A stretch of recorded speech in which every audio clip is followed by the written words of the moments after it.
খবর 24 সাথে আপনাকে স্বাগত।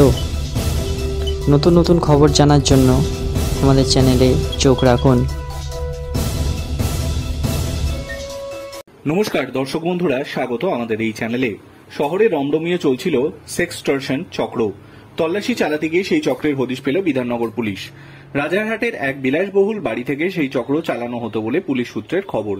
শুক্রবার সেই বাড়িতেই তল্লাশি চালাতে যায় পুলিশ। রাজারহাটের বসিনা মানিকতলায় রয়েছে ওই বাড়ি। শুক্রবার রাত পর্যন্ত বিধাননগর কমিশনারেটে বিশাল পুলিশ বাহিনী তল্লাশি চালায়।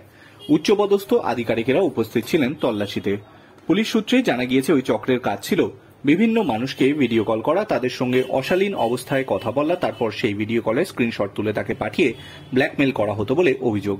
এমন কিছু অভিযোগের সূত্র ধরেই সেই চক্রের হদিশ পায় পুলিশ। সেই সূত্রের শুক্রবার তল্লাশি চালানো হয়। পুলিশ সূত্রে আরও জানা গিয়েছে, বিলাসবহুল ওই বাড়িতে ভিডিও কলের জন্য আলাদা ব্যবস্থা করা ছিল। নিচের তলায় ছিল বিশেষ আলোকসজ্জা, দ্বিতীয় স্থলে ছিল থাকার ব্যবস্থা, আর 3 তলায় বসে ভিডিও কল করা হতো বলে জানতে পেরেছে পুলিশ। ওই চক্রের মূল পাণ্ডাকে ধরতে তৎপর পুলিশ সূত্রের খবর তল্লাশি চালিয়ে রাতেই প্রচুর হার্ড ডিস্ক সহ বিভিন্ন নথি উদ্ধার করা হয়েছে। পুরো ঘটনায় হতভম্ব এলাকার বাসিন্দারা ওই বাড়িটিতেই যে কি কাজকর্ম চলছিল তারা তা কেউ জানতে পারেনি। তবে অনেক মহিলার যে যাতায়াত ছিল সে কথা বলেছেন তারা। এক বাসিন্দা বলেন, কেউ বলেন এই বাড়িতে ভাড়াটে আছে, কেউ বলেন কারখানা চলে।